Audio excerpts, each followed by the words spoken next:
Kumusta po sa inyong lahat? Ako po si Dr. Renato Benti at ngayon ay tatalakayin natin ang mahalagang paksa nga pagpapanatili at pagpapatibay na kalamnan para sa mahabang buhay pagkatapos ng edad 10. Paano kung sabihin ko sa inyo na ang pinakamakapangyarihang tagapagbahiwatig kung gaano kayo katagal mabubuhay at kung gaano kayo kagaling mamuhay pagkatapos ng edad 60 ay hindi ang inyong cholesterol level, hindi ang inyong blood pressure, at hindi rin ang inyong timbang. Ito ay ang inyong masnang kalamnan. Maaring nakakagulat pakinggan, ngunit paulit-ulit itong kinukumpirma ng mapag-aral. Ang kalamnan ay hindi lamang tungkol sa lakas o itsura. Ito ay isang biochemical organ na patuloy na naglalabas ng mga molekul na tinatawag na myokines na nakikipag-ugnayan sa inyong utak, atay, puso, at maging sa inyong immune system. Bawat contraction na ginagawa ninyo, bawat pag-akyat ninyong hagdanan o pagbubuhat ng pinamili sa palengke, ay nagpapadalang hormonal message na nagsasabing, buhay ako, kaya ko. Pinapanatili ko ang kabataan. Ngunit, simula pa noong edad 40, nagsisimula tayong mawalan ng humigit kumulang 3 hanggang 8% ng eating muscle mass bawat dekada. Pagkatapos ng edad 60, mas bumibilis ang prosesong iyon. Ang tawag dito ay sarcopenia, ang pagkawalang kalamnan at lakas na naunay sa edad na tahimik na kumukuha ng sigla mula sa milyon-milyong matatandang Pilipino. Narito ang nangyayari sa cellular level. Habang tayo ay tumatanda, ang mitokondriya, ang maliliit na powerhouses na lumilikhan enerhiya sa loob ng bawat cell, ay nagsisimulang bumaba ang bilang at kahusayan. Gumagawa sila ng mas maraming free radicals, mas kaunting ATP, at nagtitrigger ng banayat na pamamaga na nakakasira sa tisyong kalamnan sa paglipas ng panahon. Idagdag pa ang mas mabagal na rateng sintesis ng protina, mangga pagbabago sa hormone tulad ng pagbabang testosterone at estrogen, nabawasan ang pisikal na aktibidad at talamak na kakulangan sa sustansya, at mayroon kayong perpektong bagyo para sa pagkawalang kalamnan. Ngunit narito ang pag-asa, ang prosesong ito ay hindi maiwasan. Ipinapakita ng modernong pananaliksik na ang pagkawalang kalamnan ay maring maiwasan at baliktarin pa nga sa tulong ng tamang nutrisyon, ehersisyo at cellular support. Hindi ito tungkol sa pagsisikap na magmukhang bodybuilder sa edad 60 o 70. Ito ay tungkol sa muling pagkamit ng enerhiya, balanse, koordinasyon at kalayaan. Ito ay tungkol sa paglikhangang isang pisyolohiya na nagpapanatilingang inyong metabolismong bata at inyong utak na matalas. Ngayon, aalamin natin kung ano ang sinasabing ang pinakabagong agam tungkol sa pagbabalik ng pagkawala ng kalamnan pagkatapos ng 60. Tatalakayin natin kung paano makasuporta o makasira sa paglaki ng kalamnan ang ilang pagkain, kung bakit mas mahalaga ang uri ng protina na inyong kinakain kaysa sa iniisip ninyo, at kung aling keso ang maaring magpabilis ng pamamaga at pagkasira ng kalamnan, at kung aling alternatibo ang maaring gumawa ng kabaliktaran. Susuriin din natin ang papel ng mapartikular na micronutrient na nagsisilbing cellular switches para sa paglaking kalamnan. Masustansya tulad ng leucine, magnesium, vitamina D, at omega-3 fatty acids. At higit sa lahat, ikokonekta natin ang lahat ng ito sa mga praktikal na estratehiya na magagamit ninyo araw-araw upang muling buuin ang lakas, enerhiya, at mahabang buhay. Sa pagtatapos ng sesyong ito, may intindihan ninyo hindi lamang kung ano ang kakainin, kundi kung bakit ito gumagana. Mula sa inyong mitokondriya hanggang sa inyong metabolismo, makikita ninyo kung paano ang malilit at tuloy-tuloy na mga pagpipilian tulad ng pagpili ng tamang keso, pagtiyak sa oras ng inyong protina, o paglalakad pagkatapos kumain ay maring muling hubugin ang inyong biolohiya sa mga darating na dekada. Kaya manatili kayo sa akin dahil ang ating matutuklasan ay maring magpabago kung paano ninyo iniisip ang pagtanda at kung paano ninyo ito nararanasan. Magsimula ako sa isang simple ngunit malalim na tanong, bakit mas mabilis na nawawala ang kalamnan pagkatapos ng edad 60? Maraming tao ang nag-akala na ito ay dahil lamang sa mas kaunti silang gumagalaw. Ngunit bahagi lamang iyon ng kwento. Ang mas malalim na sagot ay nasa loob ng inyong maselula, partikular sa inyong mitokondriya, ang maliliit na makina na nagpapagana sa bawat contraction, bawat tibok ng puso, bawat hininga. Narito ang ipinapakita ang pananaliksik. Sa oras na maabot ng karamihan ng mga matatanda ang kanilang 60 bumababa ang kahusayan ng mitokondriya ng hanggang 40%. Ang mga organel na ito ay nagiging mas kaunti ang kakayahang gawing enerhiya ang masustansya, at bilang resulta, mas kaunting ATP, ang currency ng cellular energy, ang natatanggap ng inyong mga fibers ng kalamnan. Ang kakulangang ito ay nagdudulot ng chain reaction. Ang mas mababang output ng enerhiya ay nangangahulugan ng nabawasang pisikal na aktibidad na naman ay nagpapahina pa sa signal para sa inyong katawan upang mapanatili o makabuo ng kalamnan. Ito ay nagiging isang self-reinforcing loop ng pagbaba, ngunit may higit pang nangyayari sa ilalim ng ibabaw. Ang tumatandang kalamnan ay nagkakaroon din ng tinatawag ng mga siyentipiko na anabolic resistance.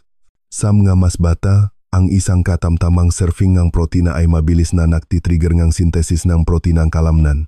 Sa mga matatanda, ang parehong dami ay maaring halos hindi magpabago sa sitwasyon. Ang tisyu ng kalamnan ay hindi lamang nakakarinig ng malinaw sa signal. Ito ay bahagyang dahil sa mga pagbabago sa signal ng insulin, pamamaga, at nabawasang sensitivity ng M2R pathway, ang pangunahing molecular switch para sa paglaki. Ngayon, ang magandang balita ay ang prosesong ito ay maaring baliktarin. Ipinapakita ng mga pag-aaral na ang matatanda ay maring muling makabawi ng mga tugon sa pagbuo ng kalamnan tulad ng sa kabataan sa pamamagitan ng pag-optimize ng tatlong pangunahing salik, kalidad ng sustansya, intensity ng pagsasanay, at kalusugan ng mitochondria. Ipaliwanag ko ito sa isang simpleng halimbawa. Isipin ang inyong mga kalamnan bilang isang pabrika. Kapag bata kayo, maayos ang takbo ng pabrika. Nakakakuha ito mga hilaw na materyales, amino acids mula sa protina, at power supply na ATP mula sa mitochondria. Ngunit habang tumatanda kayo, nakpi-flicker ang kuryente, bumabagal ang mga delivery truck, at kinakalawang ang makinarya mula sa low-grade inflammation. Ang muling pagtatayo ng pabrika na iyon ay nangangahulugan ng pag-ayos ng lahat ng tatlong mas mahusay na materyales, mas malakas na daloy nga enerhiya, at nabawasang kalawang. Sa antas ng nutrisyon, nangangahulugan iyon ng pagbibigay prioridad sa mga high-quality na pinakukunan ng protina na mayaman sa leucine, ang amino acid na direktang nagpapagana sa M2R at nagpapasigla sa sintesis ng protina. Iminumungkahi ng pananaliksik na ang mga matatanda ay nangangailangan ng humigit kumulang 2 at 1,2 hanggang 3 gram leucine bawat pagkain upang lubos na matrigger ang pathway na ito. Kadalasan, katumbas iyon ng humigit kumulang 25 hanggang 30 gram kumpletong protina bawat pagkain, mas marami kaysa sa kasalukuyang kinakain ng karamihan ng mga taong lampas 60 sa almusal. Nagdaragdag ang resistance training ng ikalawang piraso ng puzzle, kahit na ang lightweight training o bodyweight resistance ay nagpapadala ng signal na nagsasabing bumuo at magayos dito. Ang tisyungang kalamnan ay labis na tumutugon sa mechanical stress. 2 hanggang 3 session lamang bawat linggo ang makakapagbalik ng anabolic sensitivity at makapagpapasigla ng mitochondrial biogenesis, ang paglikha ng bagong mitokondriya. At sa wakas, ang mga salik ng pamumuhay na sumusuporta sa pag-ayos ng mitokondriya, tulad ng sapat na tulog, paglantad sa sikat ng araw para sa synthesis ng vitamina D, at banayad na hormic stressors tulad ng paggamit ng sauna kung may access o mainit na paliligo, ay nagpapalaki ng mga pakinabang na ito. Bawat isa sa mga pagpipiliang ito ay nagpapatibay sa signal para sa paglaking kalamnan sa cellular level. Kung ang pagpapaliwanag na ito ay tumutugma sa inyo sa ngayon, sige at pindutin ang like button, mag-iwan ng mabilis na komento, at mag-subscribe. Nakakatulong ito upang mas maraming tao ang makatuklas ng ganitong uri ng nilalaman sa kalusugan na sinusuportahan ng AGHAM at sumali sa aming misyon na pahabain ang health span sa pamamagitan ng kaalaman. Ngayon na naintindihan ninyo kung bakit bumibilis ang pagkawalan ng kalamnan at kung paano nagsisimula ang proseso sa loob ng inyong maselula, lumipat tayo sa susunod na critical na insight, ang pinakamaling naunawaan na aspeto ng nutrisyon sa pagtanda, ang uri at oras ng protina. Kung mayroong isang malaking pagkakamali sa nutrisyon na ginagawa ng karamihan ng mataong lampas 60, ito ay ito. Kumakain sila ng maraming protina sa pagtatapos ng araw, ngunit halos wala kapag ito ang pinakamahalaga sa umaga. Narito ang patuloy na ipinapakita ang pananaliksik. Ang sintesis ng protina ng kalamnan ang proseso na nagayos at nagtatayo ng bagong tissue ng kalamnan ay hindi pare-pareho. Ito ay inactivate ng paunti-unti sa buong araw kapag kumakain kayo ng protina. Ngunit hindi lahat ng pagkain ng protina ay pantay-pantay. Ang trigger ay nakasalalay sa isang partikular na amino acid, ang leucine.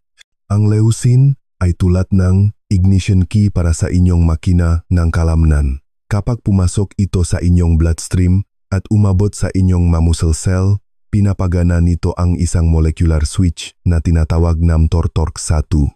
Sinasabi ng switch na ito sa cell na magsimulang magtayo ng bagong protina ng kalamnan ngayon.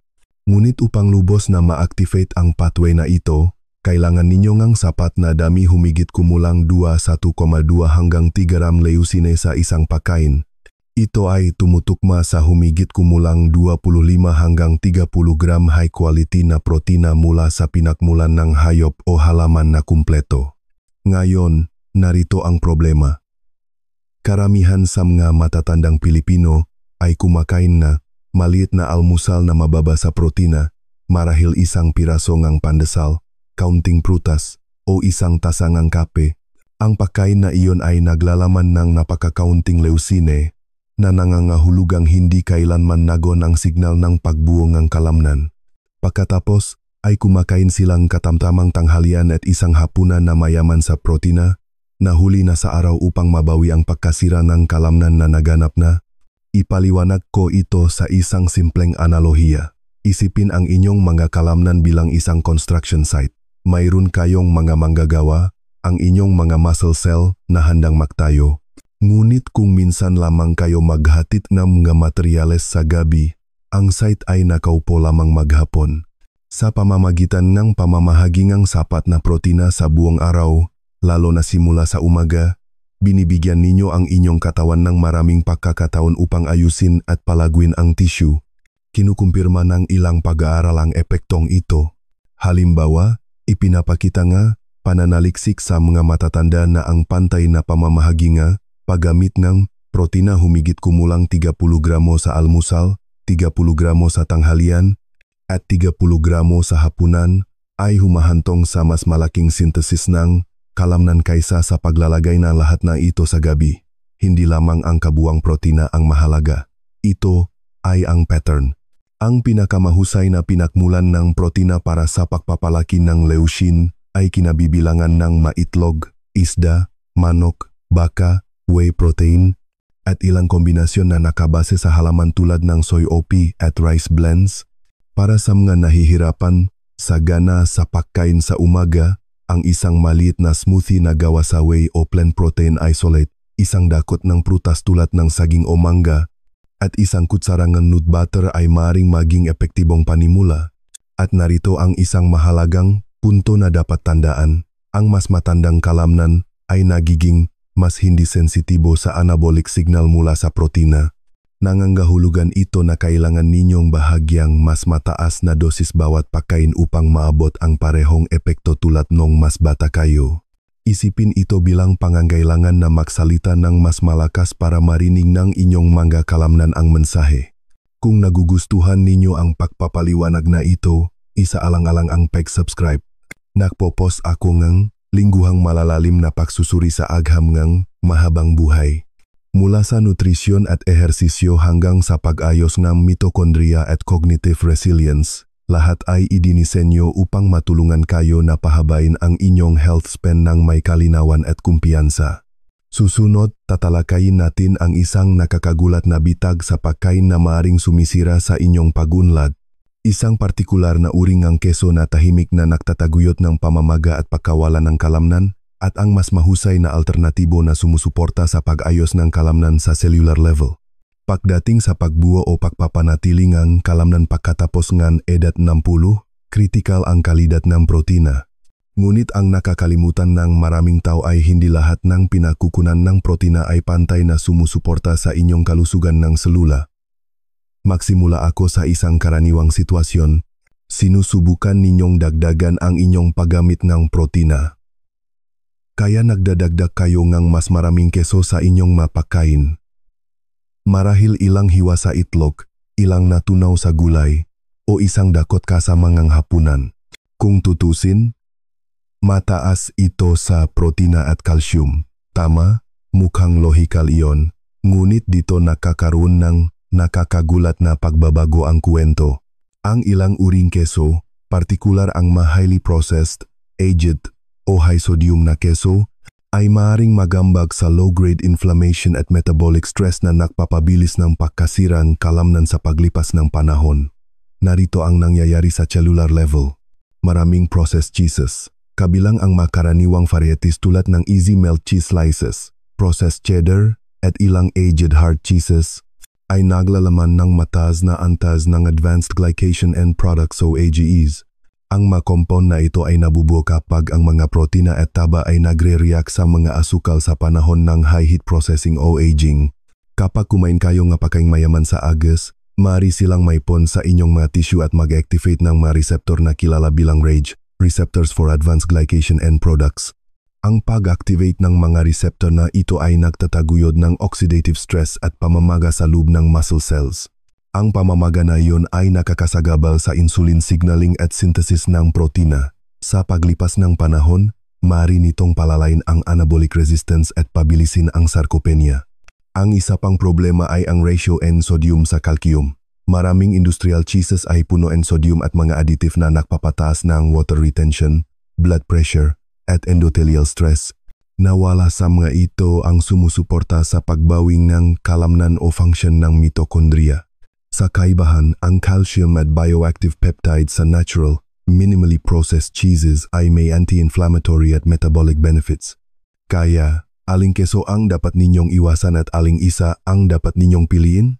Iwasan ang mga highly processed, shelf-stable, o prepackaged slices na naglalaman ng mga emulsifier, vegetable oils, at mahabang listahan ng sangkap. Ito ang mga pinaka-naugnay sa pagbuo ng AGE at mahinang resulta sa metabolismo. Sa halip, pumili ng mga sariwang fermented cheeses tulad ng kesong puti, ricotta, cottage cheese, o goat cheese. Ang kesong puti at cottage cheese ay lalong makapangyarihan dahil mayaman sila sa whey at casein, dalawang protina na nagbibigay ng mataas na konsentrasyon ng leucine at iba pang branch-chain amino acids.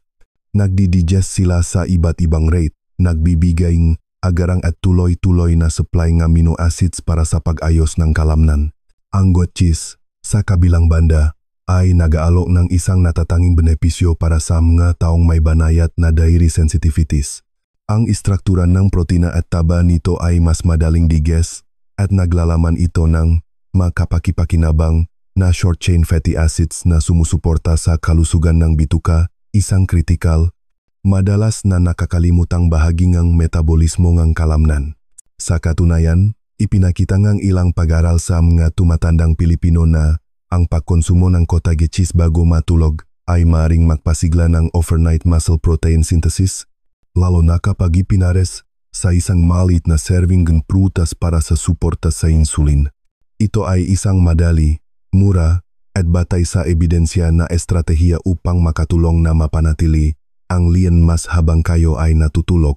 Ipaliwanag ko ito ng simple. Isipin ang processed cheese bilang isang tahimik na saboteur. Nagbibigay ito sa inyo ng protina. Ngunit nagbibigay din ito ng pamamaga at stress sa mitochondria. Ang masariwang fermented cheeses, sa kaibahan, ay mas kumikilos tulad ng cellular allies.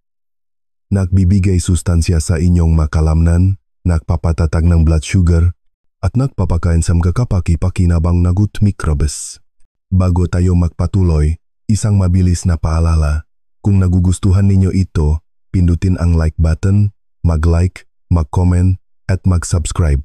Malaki ang naitutulong nito sa channel at nakakatulong na may kalat ang mga health tool na sinusuportahan ng agham na ito sa mas maraming tao. Sa susunod na seksyon, mas lalalim tayo sa mga mikronutrient na gumagana sa likod ng mga eksena, ang mga bitamina, mineral, at fatty acids na literal na nagpapagana sa inyong mga muscle genes at nakaka-impluensya kung gaano kahusay nagayos at lumalago ang inyong mitochondria. Sa ngayon ay napag-usapan na natin ang protina, mitochondria at pamamaga, ang mga pangunahing haligi ng pagpapanatili ng kalamnan pagkatapos ng edad 60. Ngunit may isa pang layer na hindi gaanong pinahalagahan ng maraming tao, ang mga mikronutrient. Ito ang mga tahimik na regulator na kumokontrol sa kakayahan ng inyong kalamnan na lumago, umangkop at labanan ang pahina. Magsimula tayo sa bitamina D. Karamihan sa mga tao ay iniugnay ito sa kalusugan ng buto, ngunit ang bitamina D ay isa ring malakas na regulator ng gene expression ng kalamnan. Nakakabit ito sa mga receptor ng bitamina D sa loop ng inyong muscle cells, nagpapagana ng gene na kasangkot sa paghawak ng calcium, contraction, at pagayos. Ipinakita ngang ilang malawakang pag-aaral na ang matatandang may mababang antas ng bitamina D ay may mas mababang lakas ng kalamnan, mas mabagal na bilis ng paglakad, at mas mataas na panganib ng pagkahulog. Sa cellular level, pinapahusay ng bitamina D ang pagganang mitochondria at binabawasan ang oxidative stress. Ito ay kumikilos halos tulad ng isang konduktor na nako-coordinate ng electrical rhythm ng inyong mga kalamnan. Kung wala ito, nagiging pabago-bago ang produksyon ng enerhiya at bumababa ang kahusayan ng pagkontra ng kalamnan. Ang ideal na antas ng dugo para sa optimal na pagganap ng kalamnan ay lumilitaw na humigit kumulang 30 hanggang 50 nanograms per mililiter. Para sa karamihan ng tao, nangangahulugan iyon ng regular na paglantad sa sikat ng araw o supplementation ng 2,000 hanggang 4,000 international units bawat araw, na ideal na inumin kasama ng pagkain na naglalaman ng taba para sa mas mahusay na pagsipsip. Susunod, pag-usapan natin ang magnesium. Ang magnesium ay isa sa mga pinaka-underrated na elemento sa agham ng mahabang buhay. Ito ay kinakailangan para sa higit sa 300 enzymatic reactions, kabilang ang magumagawa ng ATP, ang inyong cellular energy currency. Kapag bumaba ang antas ng magnesium, nahihirapan ang mitochondria na gumawa ng enerhiya ng mahusay, na humahantong sa maagang pagkapagod at mahinang pagbawi ng kalamnan. Ipinapakitang pananaliksik na ang mga matatandang may mas mataas na paggamit ng magnesium ay may mas malaking mas ng kalamnan at lakas ng kapit, anuman ang ehersisyo. Ang magnesium ay mayroon ding pangunahing papel sa pag-regulate ng pamamaga sa pamamagitan ng pagkontrol sa balance ng calcium at oxidative stress. Kasama sa mga pinakmumulan ng buong pakain ang madahong gulay tulad ng pechay o kangkong, mani, buto, at tubig na mayaman sa mineral. Ngayon, lumipat tayo sa omega-3 fatty acids. Ang mga essential fats na ito, pangunahin ang EPA at DHA, ay nakaka-impluensya sa metabolismo ng kalamnan sa pamamagitan ng anti-inflammatory at gene-regulating effects. Nagsasama sila sa mga membrane ng muscle cell, na ginagawang mas fluid at responsive sa mga anabolic signal. Sa mga clinical trial, ipinakita na ang omega-3 supplementation sa mga matatanda ay nagpapahusayng synthesis ng protina ng kalamnan at nagpapabuti ng lakas kapag isinama sa resistance training. Isipin ang omega-3s bilang cellular lubricants. Pinapanatili nilang flexible ang inyong muscle membrane na nagpapahintulot sa mga sustansya at signal na dumaan ng mas mahusay. Ang malamig na tubig na isda tulad ng salmon, sardinas, at makrel ay mahusay na pinakmumulan. Ngunit ang mga pagpipiliang nakabase sa halaman tulad ng flax at chia ay nagbibigay nga ela na maring bahagyang makonvert ng katawan. Sa wakas, banggitin natin ang bitamina B12. Isang sustansya na kritikal para sa paggana ng nerve at metabolismo ng enerhiya. Ang mababang antas ng B12 na nagiging mas karaniwan pagkatapos ng edad 50 dahil sa nabawasang stomach acid ay maaring humantong sa pagkapagod, mahinang koordinasyon at maging sa pagkasayang ng kalamnan. Kung pangunahin kayong kumakain ng plant-based diet, isaalang-alang ang pagsubaybay sa inyong mga antas at supplementation ng methylcobalamin o hydroxycobalamin forms para sa mas mahusay na pagsipsip. Kapag ang mga micronutrient na ito ay gumagana ng magkasama, lumiliha sila ng tinatawag kong muscle regeneration network. Pinapahusay ng vitamina D ang gene expression. Pinapagana ng magnesium ang mitochondrial enzymes. Binabawasan ng omega-3s ang pamamaga at sinusuportahan ng B12 ang transportasyon ng enerhiya. Bawat isa ay nagpapatibay sa pundasyon kung saan maaring magtagumpay ang inyong mga estratehiya sa protina at ehersisyo. Kung nakakatulong ito, pindutin ang hype button at ibahagi ang inyong nasalobin sa mga komento. At siyempre, mag-subscribe kung gusto ninyo ngang mas malalalim na pagsusuri sa agham ngang nutrisyon at mahabang buhay. Susunod, tatalakayin natin ang isa sa aking mga paboritong paksa, ang hormesis. Ito ang agam ng paggamit ng maliliit na sinasadyang stressor tulad ng resistance exercise, init ng sauna o cold exposure upang mag-trigger ng malakas na pagbuo ng kalamnan at mga pathway ng mahabang buhay. Ito ay kung saan ang modernong pisyolohiya ay nakikipagtagpo sa sinaunang karunungan. Kung matagal na ninyong sinusundan ang aking trabaho, marahil ay narinig na ninyo akong ginagamit ang salitang hormesis. Ito ay isa sa mga pinakakaakit-akit at nagpapalakas na konsepto sa biology. Ang hormesis ay ang ideya na ang maliliit at kontroladong dosis ng stress ay maaring talagang magpalakas sa inyo hindi magpahina. Ito ang prinsipyo sa likod ng ehersisyo, pag-ayuno, cold exposure at heat therapy. Narito ang nangyayari sa cellular level. Ang bawat cell sa inyong katawan ay naglalaman ng network ng mga sensor na nakakakita ng stress. Kapag nalantat sa banayat ng mga hamon tulad ng pagbubuhat ng timbang, pagupo sa sauna, o paglubok sa malamig na tubig, ang mga sensor na ito ay nagpapagana ng mga adaptive pathway na nagpapataas ng resilience.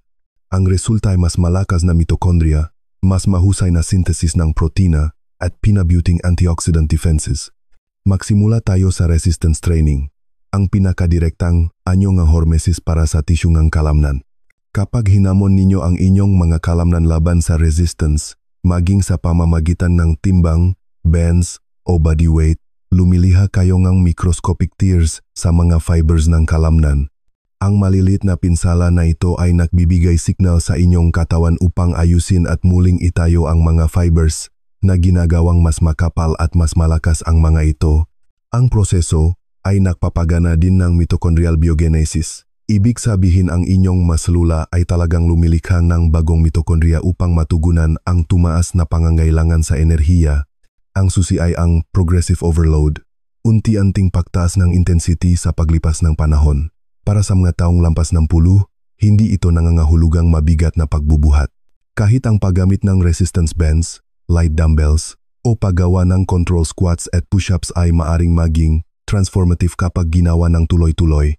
2 hanggang 3 session lamang bawat linggo ang ipinapakita na lubos na nagpapabuting lakas, balanse, at kalusugan ng metabolismo sa mga matatanda. Susunod ay ang heat stress, tulad ng paggamit ng sauna kung available, o pagligo sa mainit na tubig. Kapag inilantat ninyo ang inyong katawan sa mataas na temperatura, nakti-trigger ito ang produksyon ng heat shock proteins. Ito ang mga molecular repair agent na tumutulong na maiwasan ang maling pagkakabuo ng iba pang protina, isang malaking issue sa pagtanda. Pinapataas din ng paglantat sa init ang daloy ng dugo sa tisyu ng kalamnan, pinapahusay ang insulin sensitivity, at sumusuporta sa paggana ng mitokondria. Sa Finland, ipinapakita ng mga pag-aaral na ang mga matatanda na gumagamit ng sauna ng ilang beses sa isang linggo ay may mas mababang rate ng cardiovascular disease, dementia, at all-cause mortality. Pagkatapos ay mayroong cold exposure tulad ng malamig na shower o maikling ice immersion. Ang cold stress ay nagpapagana ng brown fat at norepinephrine na tumutulong sa inyong katawan na magsunog ng taba para sa init at nagpapabuti ng sirkulasyon. Nagpapagana din ito ng isang proseso na tinatawag na mitophagy ang paglilinis at pag-recycle ngang nasirang mitokondriya. Nagbibigay ito ngang puwang para sa bago, mas mahusay na energy producer sa loop ngang inyong muscle cells. Ang isa pang banayad na stressor na gumagana ng synergistically nga ito ay ang intermittent fasting. Kapag ginawa ng tama, ang pag-ayuno ay nagpapasigla ng autophagy, ang natural na mekanismo ng pag-recycle ng katawan na naglilinis ng mga lumang protina at nasirang cellular components. Nagbibigay ito nga mahusay na regeneration kapag muling kumain kayong nutrient-dense foods. Isipin ang hormesis tulad ng pagtutuktok ng isang instrumento. Masyadong counting stress at humihina ang inyong sistema mula sa hindi paggamit. Masyadong maraming stress at mapuputol ang mga kwerdas. Ngunit ang tamang dosis, madalas, katamtaman, sinasadyang stress ay nagpapalakas sa sistema, nagiging mas mahusay at mas bata.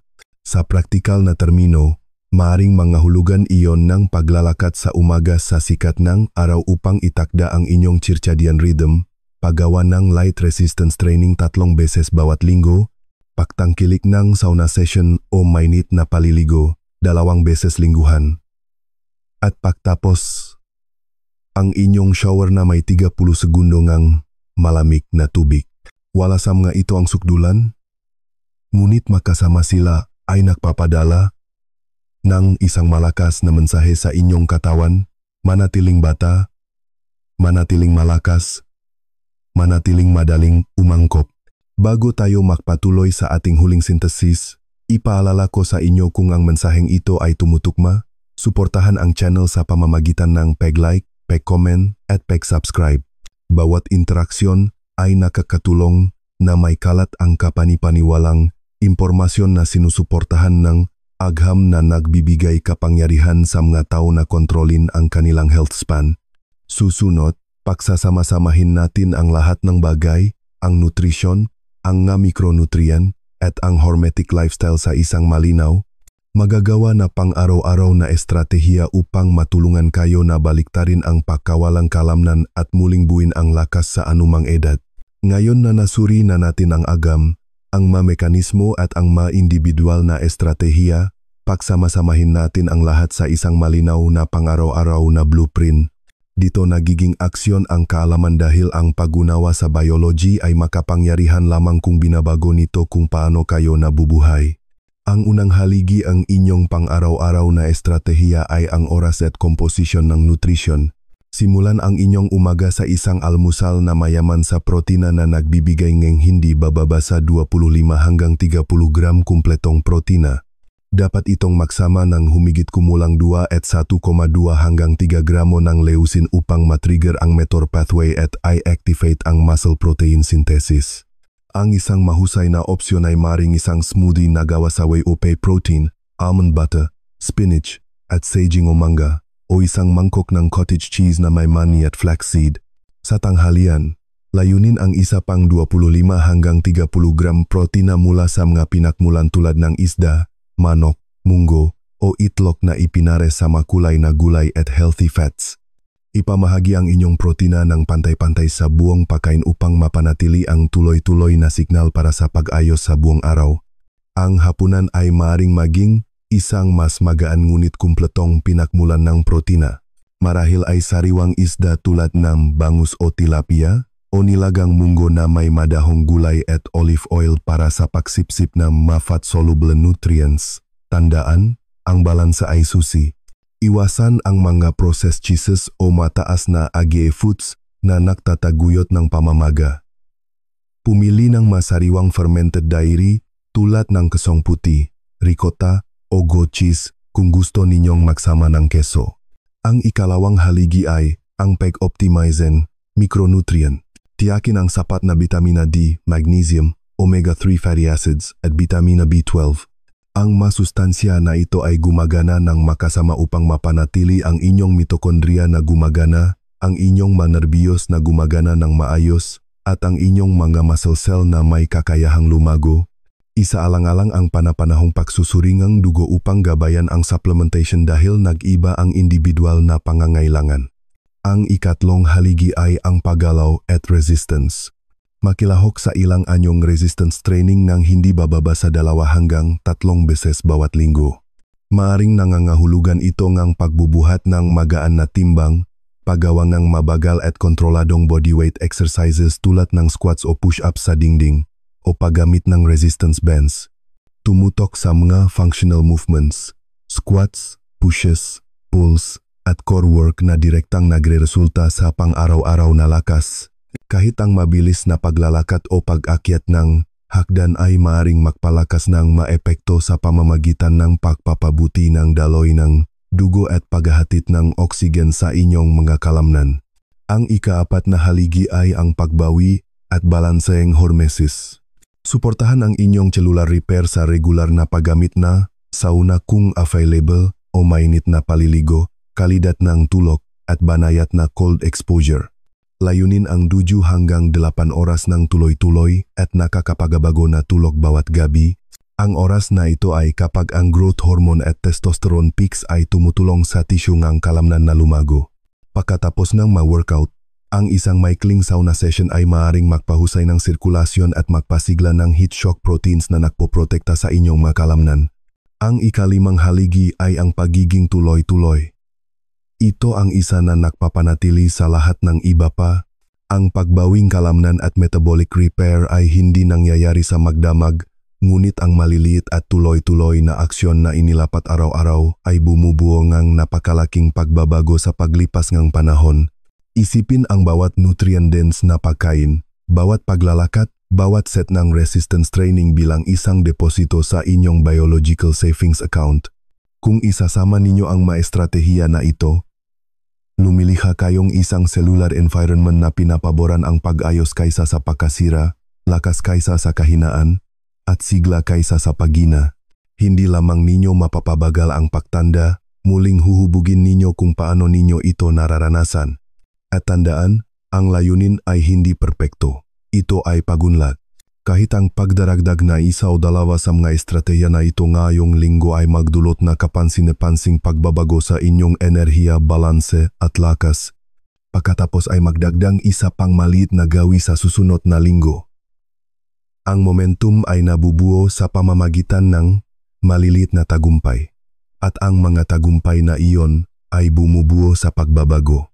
Dahil sa huli, ang layunin ay hindi lamang upang mabuhay ng mas matagal, ito ay upang mabuhay ng mas mahusay, upang lumakat sa inyong 60S, 70S o 80S ng may sigla, kuryosidad at kumpiyansa, upang mapanatili ang lakas upang gawin ang gusto ninyo hanggat maaari. Kung ang mensaheng ito ay tumutugma sa inyo at gusto ninyong patuloy na matuto tungkol sa kung paano makakapagpahaba ng inyong health span ang nutrisyon, mikronutrient, at mga pagpipilian sa pamumuhay, siguraduhin ay like ang video na ito. Mag-iwan ng komento sa inyong pinakamalaking takeaway at mag-subscribe sa channel. Makasama, bumubuo tayo ng isang komunidad na nakatuon sa agam ng mahabang buhay na batay sa ebidensya. Paksa ang artikulo. Ang artikulong ito ay tungkol sa pagpapanatili at pagpapabuting kalamnan, muscle mass, pagkatapos ang edad 10. Kung paano ito naugnay sa pangkalahatang kalusugan at mahabang buhay, at mga estratehiya upang baliktarin ang pakawalang ang kalamnan sa pamamagitan ng nutrisyon, ehersisyo, at mga gawi sa pamumuhay.